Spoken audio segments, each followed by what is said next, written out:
Okay. Hang on. Yeah, that'd be the great. door. Good. You want to get a few more? That's a winner. Good morning, everyone. We're going to go ahead and get started. For me, it's always great to be at home. There's nothing that I enjoy more than just hearing from people and hearing their stories. And I'm just amazed in the course of a day who you might meet and what their story is.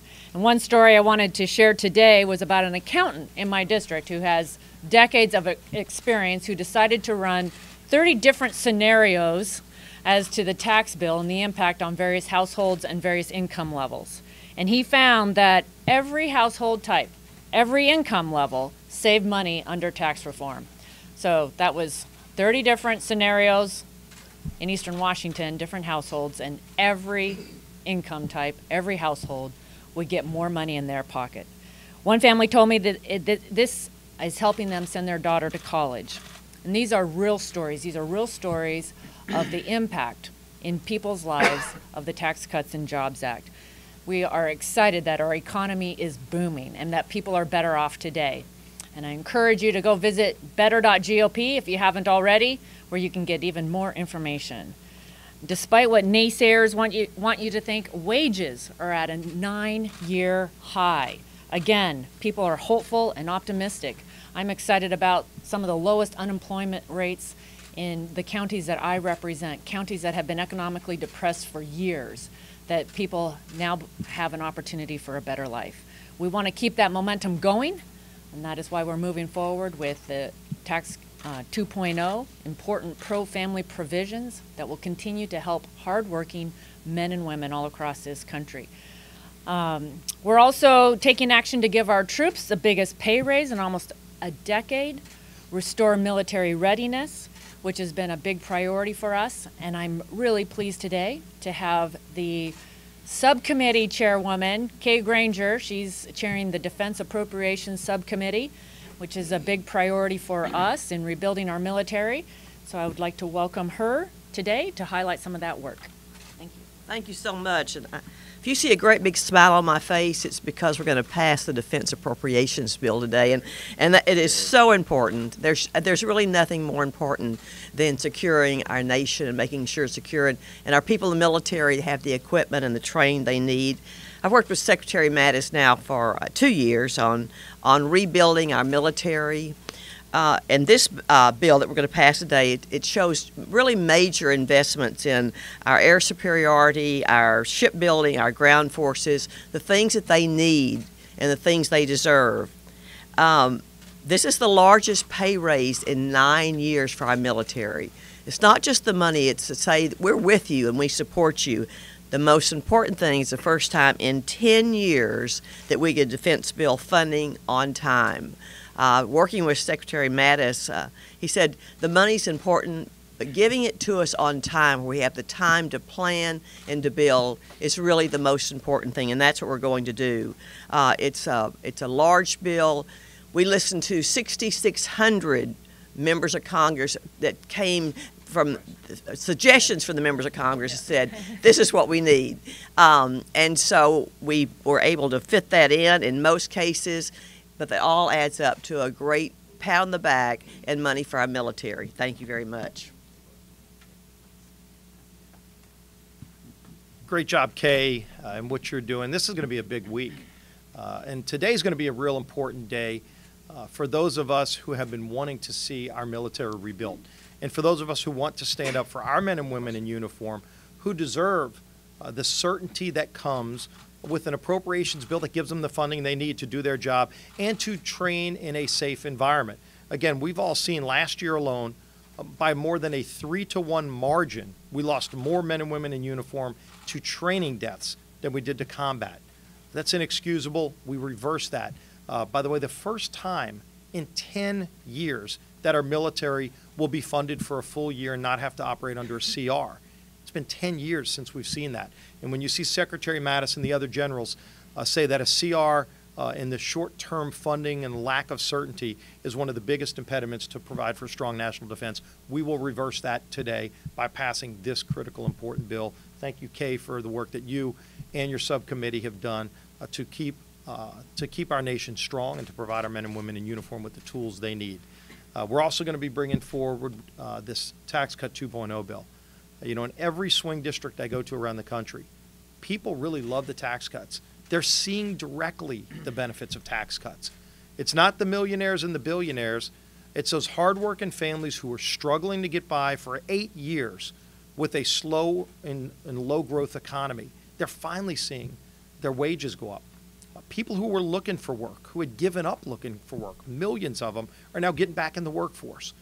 And yet, with the temporary nature of some of the tax cuts on the individual side, there's still some uncertainty. We will remove that uncertainty this week by voting to make those tax cuts permanent. I challenge everybody, every Democrat who voted no, now that they're seeing middle-class families get the benefits, the $1,000 bonuses and pay raises that made the Christmas for so many of those families when Nancy Pelosi called it crumbs, and those families say that was a big deal and it was important for my family.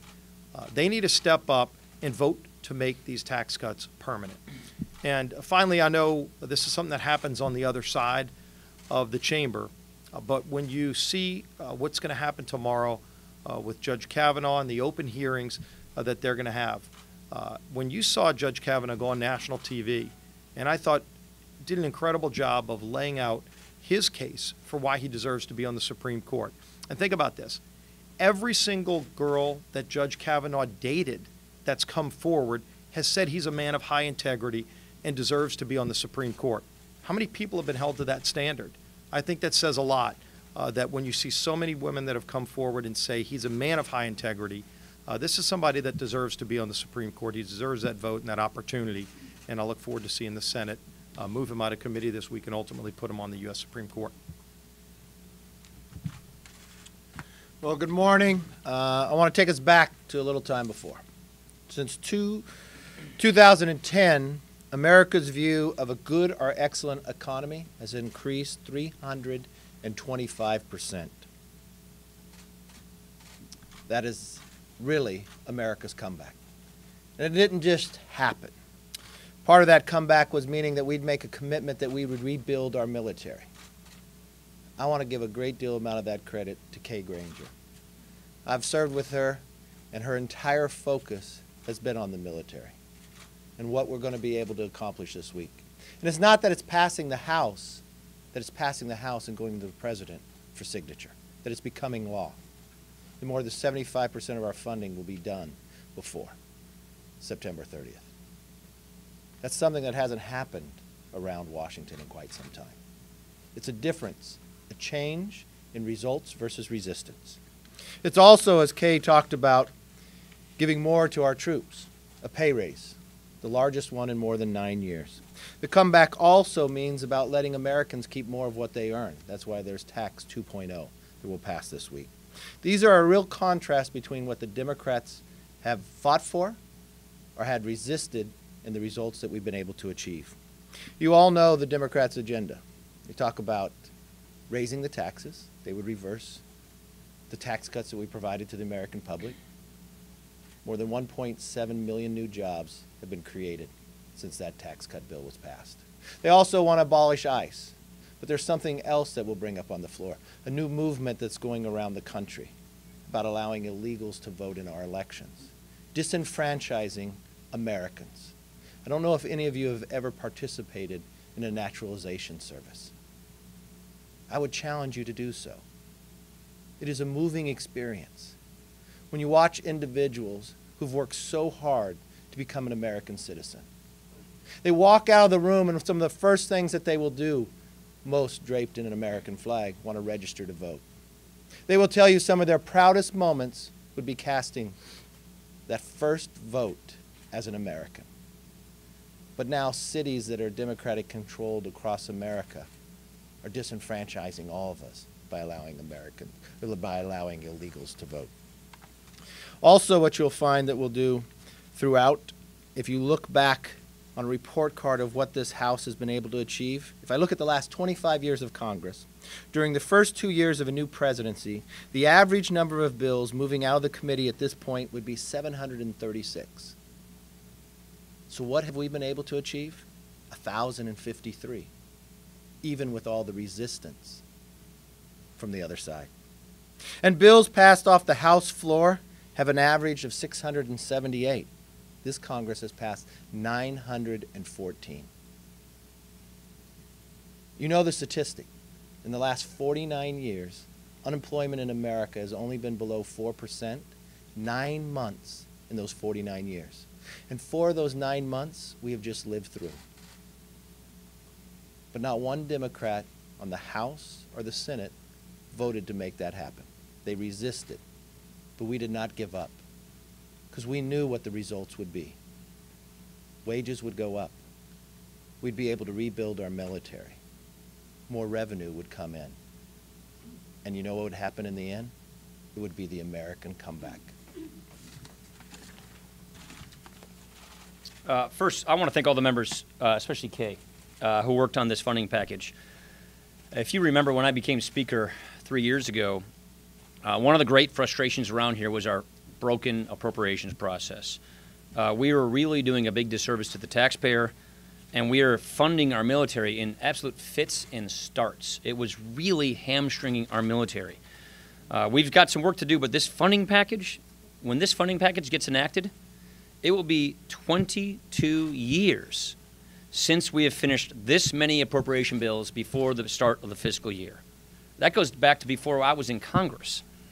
I am proud that we have been able to get to this point. I am proud that we are completing these bills, and we will have completed 75% of discretionary spending on time.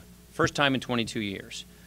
One main thing that this does is that this brings certainty to our armed forces.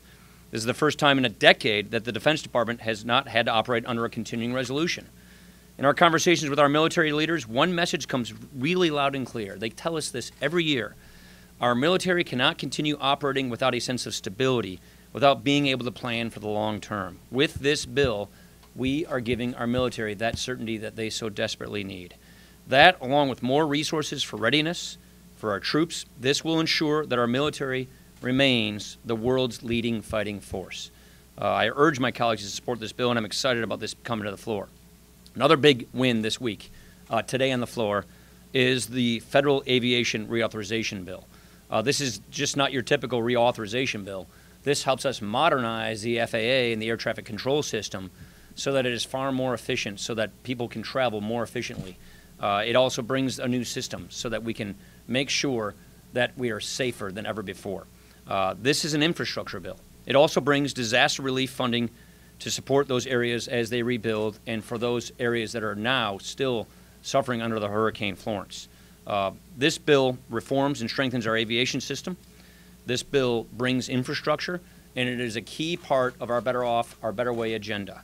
I also want to say that this bill has an economic leadership Build Act in it. That's very important for us. This is a very important piece of legislation that will help America give our allies, and especially those nations in the developing world, alternatives to the One Belt, One Road strategy that China is trying to bring through. So this is a very, very important accomplishment. We've got a lot of work to do in the House this week. I know it's getting a little overshadowed, but I just want to say, when you look at it all, when it's all said and done, 2 years ago, we told you what an agenda looks like to get this country back on track. We told you what an agenda looks like to rebuild our military, to give our businesses, our small businesses, certainty they need by having regulations taken off their backs, and to overhaul this tax code so we can get prosperity. What's happening? We have prosperity. We have jobs. We have amazing economic statistics, great economic growth, and our members are very proud about the production of this Congress. We have passed almost 1,000 bills out of this House in this session of Congress, and because of that, Americans are better off now. Do you have any questions about this? Erica. Yeah, right. Thank you, Mr. Speaker. Do you have assurances from President Trump that he will sign the new investment? Yes, I'm confident he'll sign it. As you saw, it passed the Senate, 93-7, I think. This funds our military. This funds opioids. This does a lot of the things that we all want to accomplish together, and we've had very good conversations with the president. So he's told you he will sign Yes. Yeah. Speaker, will the House be in session next week? And accompanying that, do you expect the opioid package that the House last night to pass This week. Yeah, this week. House meeting next week? I'll defer to the majority leader, but we think we'll get our work done. There's no change in the schedule. No change in the schedule. Yeah. What have you said lately? Yeah, just kidding. Yeah. No So- change in the schedule right, that right. we've laid out at the beginning of the year. Thank you. We'll Anna. tell you if there's any difference. I'm just going back and I'll come around. Do you support Look, And also, do you think that Rosenstein should testify in Congress to explain to what Congress? well, first, the president obviously should have political appointees that he has faith and confidence in. He's meeting with the president, I think, tomorrow. So I think we shouldn't step in the way of that. We should let the president work it out with Rod Rosenstein. I hope they have a good, productive conversation, and I think that's helpful. I'll say it, I've said this all along. The special prosecutor, the special counsel, excuse me, should be free to complete his work. That goes without saying, and it should be free to complete its work without any political interference. I don't think he will be fired. I don't think the president's going to fire him. I don't think the president should fire him. Mueller, I'm talking about. Yeah, sorry, not Rosenstein, Mueller. Casey. Mr. Speaker, who do you think's telling you, Judge Kavanaugh or Dr. Christine Ford? Well, I think that's what the hearing is about. First of all, I think that Chuck Grassley has handled this in a professional way. I think it's important that both are heard, the accuser and Judge Kavanaugh. I would say that the professional way that this has been treated by the Senate Judiciary Committee stands in stark contrast to the way the Senate Democrats have handled this, sitting on this for weeks, dropping it after the hearings to try and implode this nomination.